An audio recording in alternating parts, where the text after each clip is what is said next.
Hello तो आज हम लोग करने वाले हैं क्लास 10th का चैप्टर जिसका नाम है हेरेडिटी।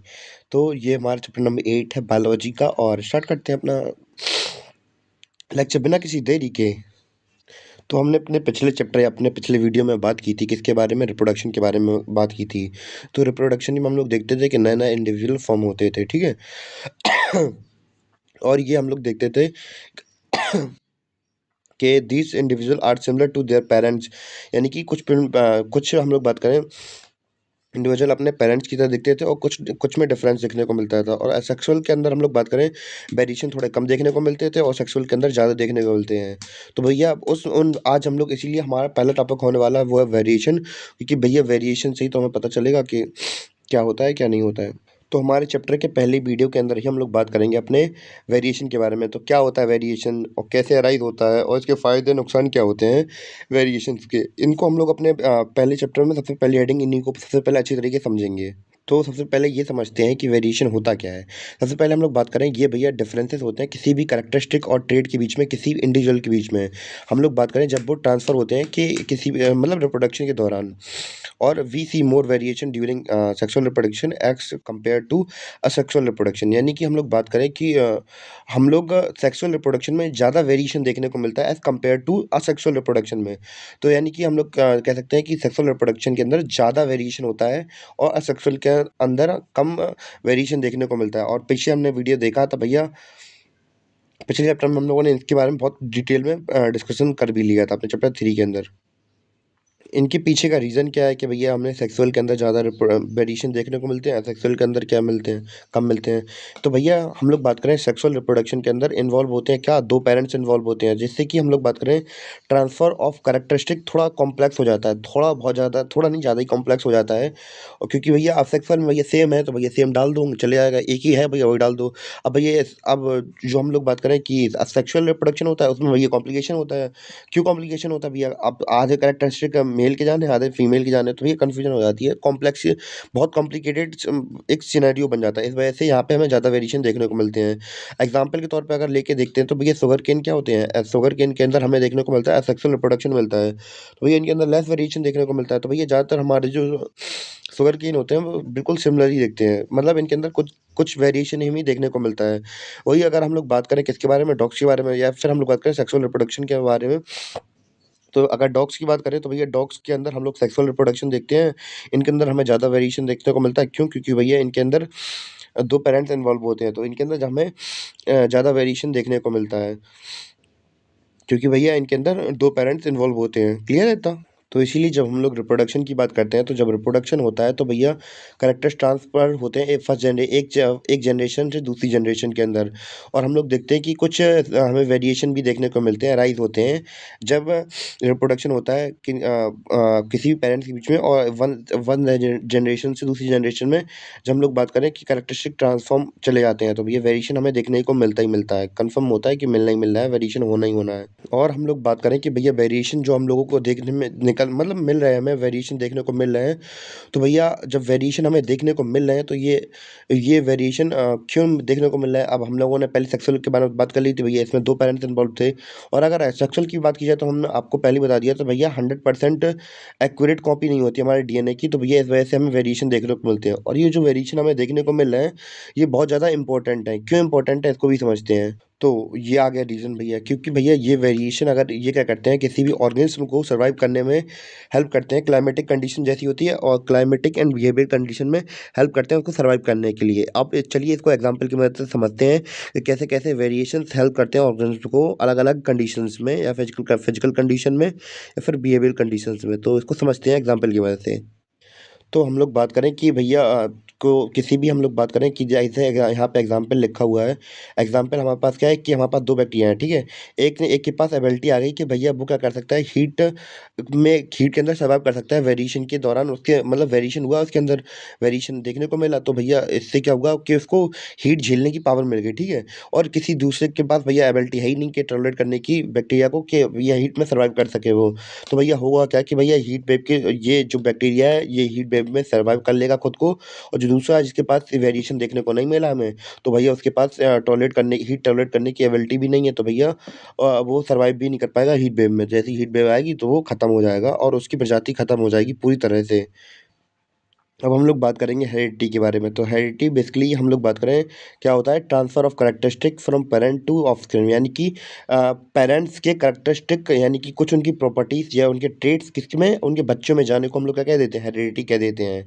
जैसे कि बालों का रंग या फिर आँखों का रंग या फिर अलग-अलग चीज़ों का रंग, मतलब अलग-अलग चीज़ों की हम लोग कैरेक्टरिस्टिक की बात करें, ट्रेड्स की बात करें। अगर मैं दाँतों का स्ट्रक्चर या फिर आँखों का स्ट्रक्चर या चेहरे का स्ट्रक्चर, जैसे कि आप लोगों ने सुना होगा कि बहुत से लोग कहते हैं कि भैया तुम्हारी आँखें तुम्हारी मम्मी से मिलती हैं, पापा से मिलती हैं, तुम्हारी आवाज़ तुम्हारी मम्मी से मिलती है, तो ऐसा करके अलग-अलग ट्रेट्स देखने को मिलते हैं हमें। तो भैया कैरेक्टरिस्टिक को साइंटिफिक लैंग्वेज में ट्रेट्स भी कहते हैं। और हम लोग बात करें, हमारे पास ट्रेट्स भी 2 प्रकार के होते हैं और कौन-कौन से ट्रेट्स होते हैं हम लोग वो देखते हैं। तो भैया पहला होता है हमारा इनहेरिटेड ट्रेट्स और दूसरे होते हैं एक्वायर्ड ट्रेट्स। अगर इनहेरिटेड ट्रेट्स की बात करें तो भैया ये कैरेक्टरिस्टिक हमें हमारे पेरेंट्स से मिलते हैं, जैसे कि आँखों का कलर हुआ और स्किन का कलर हुआ, तो भैया इन्हें क्या बोलते हैं, इनहेरिटेड ट्रेट्स बोलते हैं, ठीक है? और अगर हम लोग बात करें एक्वायर्ड ट्रेट्स की, तो भैया यहाँ पे डेफिनेशंस होगी, इस पर अब मैं बता रहा हूँ। हाँ, तो अब हम लोग बात करेंगे एक्वायर्ड ट्रेट के बारे में। एक्वायर्ड ट्रेट ऐसे ट्रेट्स होते हैं जो कि इंडिविजुअल डेवलप करता है अपने लाइफ टाइम पीरियड में। जैसे कि अगर स्विमिंग, साइकिलिंग की बात की जाए तो भैया ये तो आप एक्वायर ही करते हैं ना। ऐसा तो है नहीं कि भैया आपके पापा ने कभी साइकिल चलाई नहीं है तो आप भी साइकिल नहीं चला पाएँगे। यानी कि आप ये एक्वायर कर सकते हैं, ठीक है? तो ये होते हैं एक्वायर्ड ट्रेट। और अब हमारा अगला टॉपिक होने वाला है rules for inheritance of traits और मेंडल्स कंट्रीब्यूशंस। तो मेंडल ने ये थ्योरी दी थी और उनके कंट्रीब्यूट के बारे में समझते हैं। तो भैया हमारे जो Gregor Johnson sorry Johannes Mendel ने थ्योरी दी थी किसके बारे में, इनहेरिटेंस के बारे में, कि कैसे कैसे पेरेंट्स या हम लोग बात करें मदर फादर से कैसे जो जीन्स होते हैं वो जाते हैं, तो ट्रेड्स जाते हैं। तो भैया यहाँ पे डेफिनेशन लिखी हुई है, the traits that come in humans are related to the fact that the mother and father have equal role. तो भैया मदर और फादर का इक्वल रोल होता है कि in the transfer of genetic material, तो किससे जेनेटिक मटेरियल के ट्रांसफर में इक्वल रोल होता है किसका, मदर और फादर का। इतना क्लियर हुआ या नहीं हुआ? तो यानी कि पैटर्नल डीएनए और मैटरनल डीएनए दोनों का ही इन्फ्लुएंस होता है किसमें, ट्रेट कैरेक्टरिस्टिक में। यानी कि हम लोग बात करें किसी बच्चे के अंदर इक्वल रोल होता है उनके पेरेंट्स के, चाहे वो मदर का डीएनए हो चाहे फादर का डीएनए हो, दोनों का रोल इक्वल होता है। और हम लोग बात करें, he was the first scientist, यानी कि यही पहले साइंटिस्ट थे जिन्होंने लॉ ऑफ इनहेरिटेंस दिया था by knowledge of math and science. अब किसका इस्तेमाल करके, मैथ और साइंस की नॉलेज का इस्तेमाल करके इन्होंने ये थ्योरी दी थी हमारे मेंडल साहब ने। और इन्हें फादर ऑफ जेनेटिक्स भी कहा जाता है। क्लियर हुआ इतना? इन्हें क्या कहा जाता है, फादर ऑफ जेनेटिक्स। तो भैया अगर बात की जाए तो भैया मेंडल ने क्या किया था, मेंडल ने बहुत सारे, हम बात करें, खुद एक्सपेरिमेंट किए थे। और जब खुद एक्सपेरिमेंट किए तो भैया इन्होंने 3 लॉस दिए थे। तो भैया आगे चल के उनको समझते हैं कौन कौन से लॉस दिए थे इन्होंने इनहेरिटेंस के। तो भैया मेंडल की बात करें तो भैया जो मेंडल थे उन्होंने ज़्यादा से ज़्यादा पी प्लांट्स के ऊपर रिसर्च की थी, जिसका साइंटिफिक नेम होता है पाइसम सटाइबम। तो भैया इन्होंने केवल और केवल, हम लोग बात करें, पी प्लांट को ही क्यों चुना था? तो भैया इसके कुछ कारण थे भैया। तो सबसे पहले दीज प्लांट ग्रो इजली, यानी कि बहुत जल्दी उग जाते हैं। दूसरा है कि भैया इनका जो लाइफ स्पैन होता है बहुत छोटा होता है। कैसा होता है? बहुत छोटा होता है। तो भैया जब इतना छोटा होता है तो भैया हम लोग इसके अलग अलग जनरेशन के बारे में स्टडी आराम से कर सकते हैं, बहुत जल्दी जल्दी कर सकते हैं। क्योंकि भैया इनकी जो लाइफ स्पैन यानी कि टाइम पीरियड होता है, इनकी ज़िंदगी होती है, इनकी बहुत कम होती है। इस वजह से इनको हम लोग जल्दी-जल्दी क्लियर कर लेते हैं, जल्दी-जल्दी समझ लेते हैं कि कैसे-कैसे इनहेरिटेंस हो रहा है इनके बीच में। इतना क्लियर हुआ या नहीं हुआ? आई थिंक बेसिक बेसिक तो कंप्लीट हो ही गया होगा अब। और दूसरा पॉइंट क्या था? दूसरा पॉइंट भैया, जो पी प्लांट्स होते हैं, पी प्लांट कैसे होते हैं? बाइसेक्सुअल होते हैं। इसका मतलब, अगर बाइसेक्सुअल होते हैं इसका मतलब क्या है? बाइसेक्सुअल होते हैं इसका मतलब ये है कि this means that every flower has a both male and female reproductive part. यानी कि एक किसी फ्लावर के पास मेल रिप्रोडक्टिव पार्ट भी है और फीमेल रिप्रोडक्टिव पार्ट भी है, ठीक है? और इसकी वजह से इसके अंदर सेल्फ पॉलिनेशन भी हो जाता है ईज़िली। और हम लोग बात करें, क्रॉस पॉलिनेशन भी कर सकते हैं अपने हाथों से, क्रॉस पॉलिनेशन भी कर सकते हैं और सेल्फ पॉलिनेशन तो फिर अपने आप हो जाता है। और उम्मीद है कि आपको पहला पॉइंट और दूसरा पॉइंट समझ में आ गए होंगे। और तीसरे पॉइंट के बारे में बात करते हैं अब। और तीसरा पॉइंट ये लिया था, तीसरा पॉइंट इस वजह से लिया, तीसरा पॉइंट क्या है हम लोग वो देखते हैं। The contrasting characters in its are clearly visible, यानी कि कॉन्ट्रास्टिंग कैरेक्टर्स हमें साफ साफ दिखने लगते हैं, मतलब दिखते हैं इसमें। तो हम लोग बात करेंगे कि इसमें there are 7 pairs of contrasting characteristics within the pea plants तो साथ साथ हमें पेयर्स दिखते हैं कॉन्ट्रास्टिंग कलर के। जैसे कि हम लोग बात करें कॉन्ट्रास्टिंग कैरेक्टर्स क्या होते हैं, इसका मतलब क्या होता है? तो भैया ये हर जनरेशन में दिखने लगते हैं, तो भैया यही हमारे क्या होते हैं कॉन्ट्रास्टिंग कैरेक्टरिस्टिक। तो भैया समझ में आया, कॉन्ट्रास्टिंग कैरेक्टर्स हर जनरेशन में शो होते हैं हमें। जैसे कि क्या हुआ, सीड शेप या सीड कलर या सीड कोट, ये सब एग्जाम्पल है इसके। अगर सीधी तरीके से बात किया है तो भैया इतना याद रखिए कि हर जनरेशन में कॉन्ट्रास्टिंग जो कॉन्ट्रास्टिंग कैरेक्टर होते हैं वो शो होते हैं हर जनरेशन में। ठीक है, इतना क्लियर हो गया। और हम लोग बात करेंगे किसके बारे में, कॉन्ट्रास्ट कैरेक्टर के बारे में हम लोग बात करते हैं। तो भैया और ट्रेट आर मेनली दो प्रकार के होते हैं हमारे पास ट्रेट। कौन कौन से होते हैं? डोमिनेंट ट्रेट होते हैं और दूसरा होता है रिसेसिव ट्रेट। ठीक है, डोमिनेंट ट्रेट ऐसे ट्रेट्स होते हैं जो कि हम लोग बात करें एक्सप्रेस कर पाते हैं अपने आप को जनरेशन के थ्रू। ठीक है, अलग अलग जनरेशन में। और रिसेसिव ट्रेट क्या होते हैं? रिसेसिव ट्रेट ऐसे ट्रेट्स होते हैं जो कि अपने आप को एक्सप्रेस नहीं कर पाते हैं, पर प्रेजेंट होते हैं उस जनरेशन के अंदर। यानी कि ये अपने आप को एक्सप्रेस नहीं कर पाते हैं। क्यों? क्योंकि भैया डोमिनेंट ट्रेट अपने आप को एक्सप्रेस कर लेते हैं, इस वजह से ये अपने आप को एक्सप्रेस नहीं कर पाते हैं। तो इतना क्लियर हुआ आपको या नहीं? तो भैया मैं आपको फिर से बता देता हूँ कि डोमिनेंट ट्रेट ऐसे ट्रेट होते हैं जो कि अपने आप को एक्सप्रेस कर लेते हैं, और रिसेसिव ट्रेट अपने आप को एक्सप्रेस नहीं कर पाते हैं, पर वो उसी जनरेशन में प्रेजेंट होते हैं पर दिखते नहीं है बस। ठीक है, तो अगर हम लोग बात करें कि एग्जाम्पल लिखा है यहाँ पे, जैसे कि कोई मेल या फीमेल है। ठीक है, अब हम लोग बात करें ब्राउन, किसी की पेरेंट्स की आंखें ब्राउन और ब्लैक हैं, तो भैया तो बच्चे की ऑफस्प्रिंग की जो आंखें हैं वो कैसी होंगी? तो भैया उसकी ब्लैक होंगी, क्योंकि भैया ब्लैक क्या है, एक डोमिनेंट ट्रेट है। भैया इसका मतलब ये नहीं कि मेल और फीमेल की बात चली है, उसकी ट्रेट कौन सा ट्रेट कैसा है, डोमिनेंट है या फिर रिसेसिव है, वो उसके ऊपर डिपेंड करता है कि बच्चे की आंखें कैसी होंगी, ना कि फीमेल और मेल के ऊपर डिपेंड होंगी। जैसे कि एग्जांपल की बात की जाए, पी प्लांट की बात की जाए, तो भैया प्लांट में जो टॉल प्लांट आर डोमिनेंट, जो टॉल प्लांट कहते हैं वो डोमिनेंट होते हैं, शॉर्ट प्लांट रिसेसिव होते हैं। जब हम लोग क्रॉस पॉलिनेशन कराते हैं इन्हीं जब क्रॉस पॉलिनेशन होती है तो भैया टॉरल प्लांट ज़्यादा चांसेस होते हैं कि भैया टॉलर प्लांट ही बनेगा, क्योंकि क्योंकि जो टॉल होता है, टॉल होने का जो ट्रेट है वो डोमिनेंट ट्रेट है। इस वजह से जो प्लांट होगा वो एक्सपेक्टेड यही किया जाएगा कि भैया वो क्या होगा, कि वो टॉल प्लांट ही बनेगा, क्योंकि भैया टॉल होना क्या होता है, उसका डोमिनेंट ट्रेट होता है। इतना क्लियर हुआ? अब भैया कुछ इंपॉर्टेंट टर्मिनोलॉजी है जिनको हम लोग अच्छी तरीके से समझ लेते हैं। तो सबसे पहले हम लोग बात करें कौन सा टर्म की, जीन के बारे में। तो भैया जीन हेरेडिटी की एक ऐसी यूनिट होती है, इसमें हम लोग बात करें जैसे कि जितनी भी जेनेटिक इन्फॉर्मेशन होती है वो ट्रांसफ़र की जाती है पेरेंट्स से किसमें, ऑफस्प्रिंग के अंदर। ठीक है, इतना समझ में आया। फिर बात करेंगे एलील की। तो different form of variation of the same gene are called alleles. एक तरीके से कह सकते हैं एलील को, जैसे कि सेम जनरेशन के अलग अलग वेरिएशंस को ही हम लोग एलील कह सकते हैं। जैसे कि अगर हम लोग बात करें आँखों के जीन के बारे में, तो जैसे कि एग्जांपल बात करें आँखों की जीन की, तो भैया ब्लैक कलर और ब्राउन कलर में कभी-कभी किसी की आँखें होती हैं। तो भैया ये क्या है? एलील ही है। क्या है? एलील। तो एक तरीके से हम लोग ये कह सकते हैं सेम जीन के अलग-अलग टाइप्स होते हैं, जैसे कि ब्लैक एलील और ब्राउन एलील, ऐसे समझ सकते हैं। वही हम लोग बात करें कि तो प्लांट के अंदर अगर बात करें तो भैया ये प्लांट के अंदर की अगर जीन की बात किया है, तो यहाँ पे एलील क्या-क्या आ जाएँगे? कैपिटल टी डिनोट करेगा टॉलनेस को, स्मॉल टी डिनोट करेगा डॉर्फनेस को। तो भैया एलील समझ में आया या नहीं आया?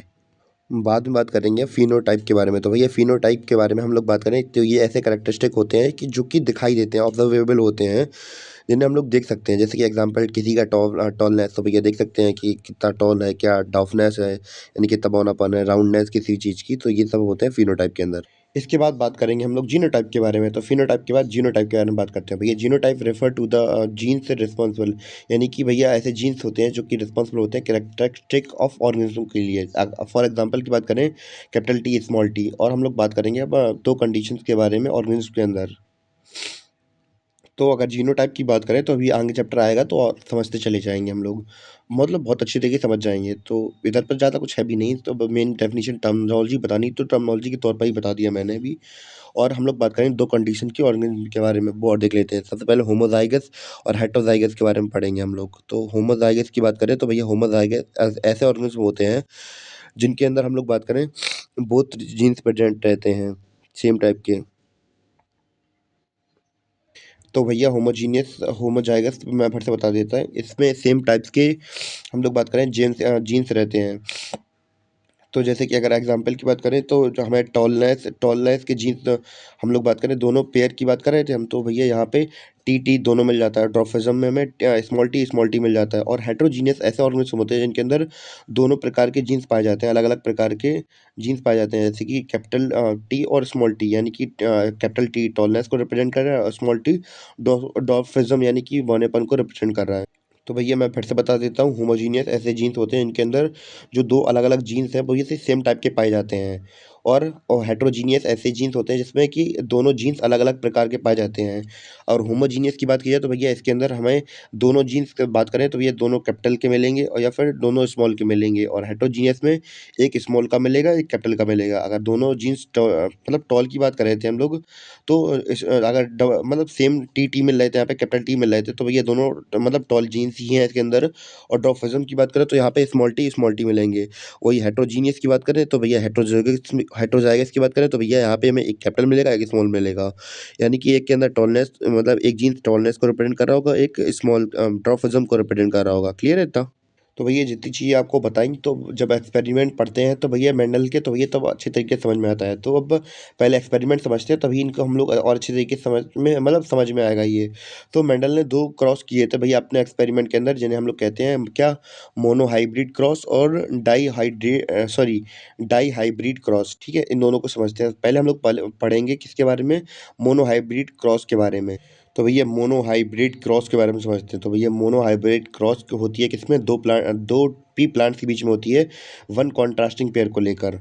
इतना समझ में आया? इसकी मेन डेफिनेशन तो ये है, फिर इसे एग्जाम्पल की मदद से समझते हैं। तो सबसे पहले हम लोग बात करेंगे, जब मेंडल ने पहली बार क्रॉस पोलिनेशन कराई तो भैया प्योर टॉल प्लांट को हमने देखा था, यानी कि कैपिटल टी वाले से मिलाया किसके साथ? क्रॉस पोलिनेशन कराई किसके साथ? स्मॉल टी वाले के साथ कराई। इसमें दोनों हमारे जीन्स कैसे थे? दोनों स्मॉल टी और कैपिटल टी थे। ठीक है? पहले हम लोगों ने F1 जनरेशन में देखेंगे कि पहले किसके बीच में कर रहे हैं, पहले कैपिटल टी और स्मॉल टी के बीच में क्रॉस पोलिनेशन कर रहे हैं। तो भैया पहले F1 जनरेशन में क्या देखने को मिला कि भैया जो हमारा डोमिनेटिंग ट्रेड था, यानी कि ये कैपिटल टी, उसने उसने अपने आप को रिप्रेजेंट किया इन चारों मतलब चारों हमने एक्सपेरिमेंट देखे, तो इसमें हमें क्या देखने को मिला? ज़्यादा से ज़्यादा हमें ये देखने को मिला कि कैपिटल टी डोमिनेटिंग था और स्मॉल टी क्या था? रिसेसिव था। तो भैया इसमें हमें F1 जनरेशन के अंदर हमें सभी के सभी कैसे प्लांट मिले? हमें सभी के सभी प्लांट मिले लंबे-लंबे, यानी कि ऑल टॉल ऑफस्प्रिंग मिले हमें देखने को। ये पहला एक्सपेरिमेंट तो ये था, पहले एक्सपेरिमेंट में हमें ये देखने को मिला। और फर्दर बाद में क्या करवाया गया, तो हमारी जो F1 जनरेशन थी, अब भैया इनको आपस में ही क्रॉस पोलिनेशन करा दिया। तो भैया F1 जनरेशन और F1 जनरेशन को दोनों को ही क्रॉस करवा दिया। ठीक है? तो अब F1 जनरेशन के अंदर हमने देखा था, हमारा एक कैपिटल टी था, एक स्मॉल टी था। भैया दोनों को क्रॉस पोलिनेशन करा दिया, तो इसका रिजल्ट निकलने देखने को क्या मिला कि भैया एक प्लांट तो हमें देखने को मिला जो प्योर टॉल था, दूसरा देखा तो टॉल था केवल, तीसरा भी टॉल था और तीसरा चौथा वाला शॉर्ट था बिल्कुल। यानी कि फिनोटाइप रेशियो के हिसाब से देखें तो भैया 3 प्लांट हमें टॉल देखने को मिले और एक प्लांट हमें शॉर्ट देखने को मिला। और जीनोटाइप रेशियो के हिसाब से देखा जाए तो भैया एक हमें प्योर टॉल मिला, दूसरा दूसरा और तीसरा हमें भैया मिक्स मिले कि भैया एक टॉल था और एक मतलब दोनों के मिक्सअप आ रहा था। एक एक मतलब अपने आप को एक्सप्रेस नहीं कर पा रहे थे, यानी कि एक स्मॉल टी और दूसरा कैपिटल टी मिल रहा था हमें, 2 रेशियो में ये देखने को मिला। और तीसरा चौथा वाला था हमारा, चौथा वाला तो भैया बिल्कुल वैसा ही था, शॉर्ट था, यानी कि उसके अंदर हमें दोनों स्मॉल टी देखने को मिले। तो जीनोटाइप और फिनोटाइप रेशियो समझ में आ गया आपको कि भैया F2 जनरेशन में हमें क्या मिलेगा? इतना क्लियर हुआ? तो यहीं पे हमारे जो मोनो हाइब्रिड क्रॉस थे वो कंप्लीट हो गए। अब हम लोग बात करेंगे किसके बारे में? डाई हाइब्रिड क्रॉस के बारे में। तो वो अगली स्लाइड में समझते हैं। तो अगर डाई हाइब्रिड क्रॉस की बात की जाए तो डाई हाइब्रिड क्रॉस करवाई जाती है 2 प्लांट्स में, क्या किसके बीच में? किसके साथ-साथ? 2 पेयर ऑफ कॉन्ट्रास्टिंग कैरेक्टर। अब वहाँ पे हमने देखा था मोनो हाइब्रिड के अंदर देखा था 1 पेयर वहाँ पे एक ही पेयर ऑफ कॉन्ट्रास्टिंग कैरेक्टर्स देखने को मिल रहे थे। अब यहाँ पे हमें 2 पेयर ऑफ कॉन्ट्रास्टिंग कैरेक्टर्स देखने को मिलेंगे। एग्ज़ाम्पल के तौर पर हम लोग नीचे समझते हैं अभी। तो इसके अंदर हमारे जो मेंडल थे उन्होंने 2 पीस के बीच में रिप्रोडक्शन कराया। तो मतलब कैसे-कैसे? तो भैया पहली हम लोग बात करें, पहला हम यहाँ पे हमने सीड लिया क्या? कैपिटल आर लिया और दूसरा लिया हमने, दूसरा का मतलब दूसरा कैरेक्टर क्या था? डबल आर डबल वाई था। ठीक है? और दूसरा कैरेक्टर दूसरी हमने पी ली जो कि रिंकल्ड और ग्रीन थी। तो उसमें कैरेक्टरिस्टिक कौन-कौन से थे? स्मॉल आर और स्मॉल वाई थे। यानी कि जैसे कि हमने प्लांट के अंदर देखा था कैरेक्टरिस्टिक, जो दोनों कैरेक्टरिस्टिक बड़े थे, मतलब जो दोनों कैरेक्टरिस्टिक डोमिनेटिंग थे भैया उन्हें कैपिटल आर से रिप्रेजेंट कर दिया। और जो रिसेसिव थे उन्हें स्मॉल लेटर से डिनोट कर दिया हमने यहाँ पे, यानी कि राउंड और येलो इसके कैरेक्टरिस्टिक है, तो भैया हमने कैपिटल आर से रिप्रेजेंट कर दिया, जो कि डोमिनेटिंग थे, और जो कि रिसेसिव ट्रेट है तो हमने उसे स्मॉल से कर दिया है। ठीक है, जब हम लोगों ने F1 जनरेशन में हमें इनको मतलब रिप्रोड्यूस कराया या फिर क्रॉस करवाई, तो भैया हमें देखने को क्या मिला, इसके अंदर हमें ट्रेट जैसे कि उसमें पिछली बार के अंदर देखने को मिले थे, तो वैसे ही ज़्यादातर देखने को मिले, यानी कि एक कैरेक्टरिस्टिक हमें कैपिटल का मिला और दूसरा हमें मिला रिसेसिव का, जैसे कि कैपिटल आर और स्मॉल आर, ठीक है। और दूसरा भी हमें वो ऐसे ही मिला कि भैया कैपिटल वाई और एक कैपिटल स्मॉल वाई के भी रूप में हमें देखने को मिला, यानी कि हमें F1 जनरेशन में रिजल्ट का मिला, राउंड और येलो देखने को मिला हमारा पी का स्ट्रक्चर। तो भैया फिर से एक्सपेरिमेंट बता देता हूँ कि भैया मेंडल ने क्या लिया, एक एक ऐसा पी प्लांट लिया जिसकी हम लोग बात करें सीड कैसी थी, राउंड और येलो थी, और दूसरा लिया ऐसा जिनकी रिंकल्ड और हरी थी। तो भैया जब F1 जनरेशन का रिजल्ट निकल के आया, जब इनके बीच में क्रॉस हुआ, तो भैया हमें क्या देखने को मिला, राउंड और येलो देखने को मिला। तो भैया रिजल्ट में हमें यही देखने को मिला कि भैया यहाँ पे हमारे रिसेसिव ट्रेट और डोमिनेटिंग ट्रेट थे भैया, वो दोनों देखने को मिले, पर जो रिसेसिव ट्रेट थे वो अपने आप को एक्सप्रेस नहीं कर पाए, पर प्रेजेंट थे यहाँ पे, ये देखने को मिला। फिर इसके बाद हमारे जो मेंडल साहब थे, इन्होंने क्या करवाया, F1 जनरेशन का इनका बीच में क्रॉस करवाई। तो बाद में जब हमारे मेंडल साहब ने F1 के बीच में क्रॉस करवाया, तो भैया हमें रिजल्ट देखने को क्या मिला कि भैया 9 राउंड येलो मिले हमें, 3 हमें राउंड ग्रीन देखने को मिले, और 3 रिंकल्ड येलो देखने को मिले, और एक रिंकल्ड ग्रीन देखने को मिले। और अगर फिनोटिपिक रेशियो की बात की जाए, तो भैया 9:3:3:3:1, और ये हमें रेशियोज देखने को मिले। फिनोटिपिक रेशियो हमारे एग्जाम से पूछा जाता है, तो भैया ध्यान रखिएगा। और जो जीनोटाइपिक रेशियो था वो कम ही पूछा जाता है हमसे, तो भैया वो दिखा भी नहीं रहा हम लोग इसलिए। तो भैया इतना समझ में आ गया। अब हम लोग बात करेंगे, जो मेंडल साहब थे इन्होंने 3 लॉज दिए अपनी रिसर्च और एक्सपेरिमेंट के बेसिस पर। तो कौन कौन से लॉ दिए इन्होंने, law of dominance, law of segregation, law of independent, या फिर लॉ ऑफ इंडिपेंडेंट असॉर्टमेंट। तो ये 3 लॉज दिए, इनको डिटेल से समझते हैं अब हम लोग। तो भैया सबसे पहले बात करेंगे लॉ ऑफ डोमिनेंस के बारे में। तो क्या है लॉ ऑफ डोमिनेंस, इसको समझते हैं। तो जब हम लोग बात करें कि when parents with contrasting trait were cross, यानी कि हम लोग बात करें केवल एक ही ट्रेट, जब हम लोग बात करें सेक्सुअल या फिर सेक्सुअल रिप्रोडक्शन होती है, तो भैया हमें क्या देखने को मिलता है कि अगली जनरेशन के अंदर हमें ये देखने को मिलेगा केवल एक ही ट्रेट हमारा अपीयर हो पाता है, चाहे वो तो जो ट्रेट अपीयर होता है, तो भैया उसे क्या कहते हैं, डोमिनेटिंग ट्रेट कहते हैं। और द ट्रेट और that can not be express in is a recessive trait, यानी कि जो अपने आप को एक्सप्रेस नहीं कर पाता है नेक्स्ट जनरेशन में, उसे हम लोग क्या कह देते हैं, रिसेसिव ट्रेट कह देते हैं। ठीक है, इतना क्लियर हुआ।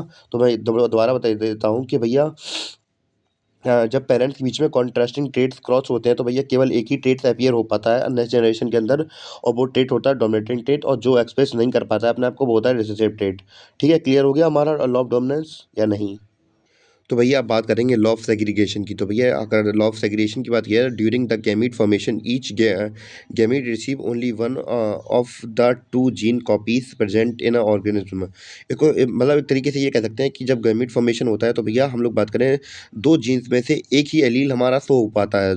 जैसे कि एग्जांपल लेके देखें यहाँ पे, जैसे कि हमारे एक पेरेंट्स में कैपिटल टी जीन्स है, और दूसरे में स्मॉल टी है, तो भैया जो हमारा ऑप्शन होगा उसके अंदर कि एक कैपिटल टी रिप्रेजेंट होगा और एक स्मॉल टी प्रेजेंट होगा। ठीक है, तो ऐसे करके हम लोग ये समझ लिए लॉ ऑफ सेग्रीगेशन।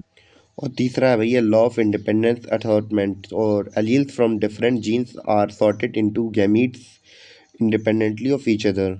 तो भैया अब हम लोग बात करेंगे how do these traits are get express. तो भैया ट्रेट एक्सप्रेस कैसे होते हैं इनको समझते हैं। तो भैया अगर हम लोग बात करें कि द ट्रेट्स और characters are expressed in us because of protein present in our cells. तो भैया सेल्स के अंदर हमारे क्या होते हैं, प्रोटीन्स प्रेजेंट रहते हैं, इनकी वजह से ही हमारे ट्रेट्स या करेक्टरिस्टिक एक्सप्रेस हो पाते हैं। आगे समझ में आपको। और अगर हम लोग बात करें कि the information source for making cells protein is DNA, यानी कि सेल्स प्रोटीन का जो फॉर्मेशन होता है या बनने की प्रोसेस होती है, इनका इसका इन्फॉर्मेशन क्या होता है, डीएनए होता है।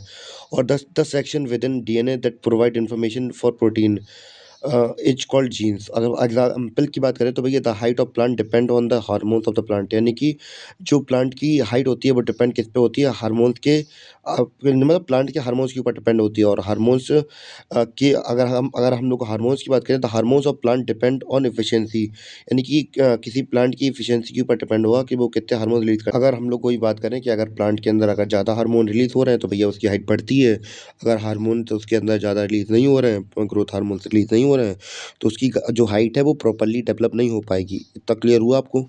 तो होता क्या है, हम लोग ये समझते हैं सेल के अंदर डीएनए के अंदर हम लोग बात करें प्रोटीन सिंथेसिस होता है। क्या होता है? प्रोटीन सिंथेसिस होता है। तो जो कि हम लोग बात करें यही रिस्पॉन्सिबल होता है किसके लिए, ट्रेट और कैरेक्टरिस्टिक के लिए रिस्पॉन्सिबल होते हैं। और हम लोग बात करें डीएनए के अंदर होते हैं क्या, जीन होते हैं। और यही क्या करते हैं, मेन प्रोटीन जो मेन प्रोटीन होता है उसको कैरी करते हैं कौन, डीएनए। अगर हम लोग जीन की बात करें तो भैया जीन अगर जीन के अंदर मतलब जीन अगर अच्छे तरीके से इफेक्ट मतलब इफ़िशिएंटली काम करे तो भैया हार्मोन की ग्रोथ वगैरह में, या फिर हम लोग बात करें ऑर्गेनिज्म को अच्छी तरीके से जो ट्रेट्स वगैरह हैं वो देने में सक्षम होगा और अच्छे तरीके से काम करेगा। इतना क्लियर हुआ? तो मैं फिर से बता दूं कि अगर जीन अगर सही से काम कर रहा है, फिर एफिशिएंटली काम कर रहा है, तो भैया हार्मोन्स अच्छी तरीके से प्रेजेंट होंगे और अच्छी तरीके से ग्रोथ होगी किसी ऑर्गेनिज्म के बीच में। इससे हम लोग ये कह सकते हैं कि genes control the traits of traits और characteristic from one generation to next generation, यानी कि जीन ही कंट्रोल करते हैं क्या, ये कैसे कैसे ट्रेट्स जाने किसी भी एक जनरेशन से दूसरी जनरेशन के अंदर। क्लियर है इतना? तो भैया हमारा अब आखिरी टॉपिक बचा है जिसका नाम है सेक्स डिटरमिनेशन, यानी कि हम लोग बात करेंगे कि जो ऑफ स्प्रिंग होगा, यानी कि हमारा बच्चा होने वाला होगा, तो उसका जेंडर कौन सा होगा, तो उसको हम लोग सेक्स डिटरमिनेशन के मदद से ही समझ सकते हैं। तो भैया ये दो फैक्टर के ऊपर डिपेंडेंट होता है कि वो लड़का होगा या लड़की होगा। तो पहला है इन्वायरमेंटल फैक्टर। इसको हम लोग देखेंगे जैसे कि these are some animals in which genders of their eggs depend on their temperature. Example के तौर पर देखें तो कछुआ है, यानी कि अगर उसका जो टेम्परेचर होगा, टेम्परेचर के ऊपर डिपेंडेंट होगा कि उसका बच्चा कैसा होगा, मेल होगा या फीमेल होगा। अगर कछुओं की बात की है तो the gender of turtle eggs depend on the specific temperature, यानी कि किसी स्पेसिफिक टेम्परेचर पर अगर उसको दिया जाए तो भैया वो मेल होगा। अगर कुछ दूसरे स्पेसिफिक टेम्परेचर पर दिया जाए तो वो फीमेल भी बन सकता है, ठीक है। और अगर हायर ऑर्गेनिज्म की बात किया है, जैसे कि हम लोग इंसानों की बात करें या फिर दूसरे हायर एनिमल्स की बात करें, तो भैया इनका डिसाइड होता है पेयर ऑफ क्रोमोसोम्स के ऊपर, यानी कि क्रोमोसोम्स की संख्या जैसी होगी उसी हिसाब से वो मेल या फीमेल में डेवलप हो जाएगा। वरना इतना क्लियर हुआ कि कुछ के अंदर हम लोग देख रहे हैं कि जो एनवायरमेंटल फैक्टर डिपेंड करेंगे और दूसरा होगा जेनेटिक फैक्टर, और जैसे कि हम लोग बात करें क्रोमोसोम्स। क्लियर है था? और अगर हम लोग बात करें क्रोमोसोम जो कि डिसाइड करते हैं जेंडर एनिमल्स और ह्यूमंस के बीच में होता है, सेक्स क्रोमोसोम्स क्या होता है। और जे एक्स का एग्जांपल क्या क्या है, डॉग या फिर हम इंसान अपनी बात कर रहे हैं, हम लोग अपनी बात कर रहे हैं कि इंसानों के अंदर भी हमें क्रोमोसोम्स के अंदर क्रोमोसोम्स के वेरिएशन से भी हमें जेंडर का पता चलता है। तो इतना क्लियर हो गया आपको? अब हम लोग बात करेंगे अपने अगले टॉपिक के बारे में जो कि है क्या, how is sex determined in humans. तो भैया ह्यूमंस के अंदर सेक्स कैसे डिटरमाइंड होता है कि बच्चा होगा या लड़की होगी या लड़का होगा।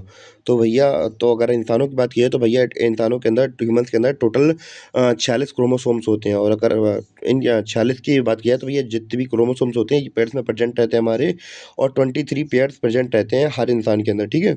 और जिनमें से 22 तो सेम होते हैं मेल्स और फीमेल्स के अंदर, और केवल एक पेयर ऑफ क्रोमोसोम्स अलग होता है मेल्स और फीमेल्स के अंदर, और इसी को हम लोग क्या बोलते हैं, सेक्स क्रोमोसोम्स बोलते हैं। तो भैया जब गैमीट फॉर्मेशन होती है, तो हमें पता है कि मेल और फीमेल दोनों का पार्ट लिया जाता है। तो one chromosome from each parent is combined to form an organism. तो भैया दोनों पेरेंट से एक और मतलब एक एक का क्रोमोसोम्स ले लिया जाता है, ठीक है। एक एक हम लोग बात करें क्रोमोसोम ले लिया था, जो लास्ट में जो 23rd पेयर था उसकी बात कर रहे हैं हम लोग। तो अगर हम लोग बात करें कि मेल्स के अंदर क्रोमोसोम्स कौन कौन से प्रेजेंट रहते हैं, और तीसरा सेक्स क्रोमोसोम कौन सा प्रेजेंट रहता है, एक्स वाई रहता है। और फीमेल्स के अंदर रहता है एक्स एक्स रहता है, ठीक है। अगर हम लोग बात करें कि गैमीट फॉर्मेशन के दौरान मेल का एक्स और फीमेल का एक्स दोनों तरफ एक मतलब इकट्ठा हो गया और मिल गया, तो हमें क्या देखने को मिलेगी, फीमेल देखने को मिलेगी। अगर वही हम लोग बात करेंगे कि अगर लड़कों का वाई या फिर फीमेल का फीमेल का एक्स मिल गया तो भैया मेल बच्चा मतलब लड़का पैदा होगा।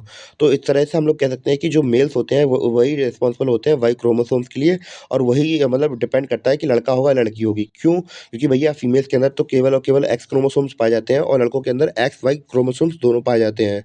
तो अगर लड़कों का एक्स क्रोमोसोम मिल गया और लड़कियों का तो फिर एक्स एक्स है ही, तो भैया तो फीमेल फॉर्म होगी। अगर लड़कों का वाई और लड़कियों का एक्स फॉर्मेशन हो गया तो भैया इससे हमें क्या देखने को मिलेगा? तो हमें लड़का देखने को मिलेगा, यानी कि बच्चा पैदा होगा या फिर बात करें लड़का पैदा होगा हमारा। अगर हम लोग बात करें एक्स और एक्स क्रोमोसोम मिलेगा तो फिर लड़की पैदा होगी। तो इतना क्लियर हो गया कि बच्चे कैसे डिटरमाइंड होते हैं इंसानों के बीच में। और आजकल हम लोग जैसे मतलब पुराने समय से ही गाँव में अगर देखते हैं तो भैया जो गाँव के लोग होते हैं वो फीमेल को कोसते हैं कि वो बच्चा लड़का पैदा नहीं कर पा रही है। पर एक्चुअली होता क्या है कि जो मेल्स होते हैं वो रिस्पॉन्सिबल होते हैं बच्चा पैदा करने के लिए, लड़का या लड़की पैदा करने के लिए। तो फिर ये नहीं करना चाहिए। एक तो पहली बात भेदभाव नहीं करना चाहिए लड़का-लड़की के बीच में और दूसरी बात भैया मेल्स के हाथ में कुछ नहीं फीमेल्स के हाथ में कुछ नहीं होता है, मेल्स के हाथ में ही सब कुछ होता है कि वो लड़का पैदा कर रहे हैं या लड़की पैदा कर रहे हैं। तो इतना क्लियर हुआ और इसी के साथ जो हमारा चैप्टर था वो हो गया अब कंप्लीट और उम्मीद है कि आपको चैप्टर समझ में आया हो। मिलते हैं अपने अगली वीडियो में, तब तक के लिए बाय।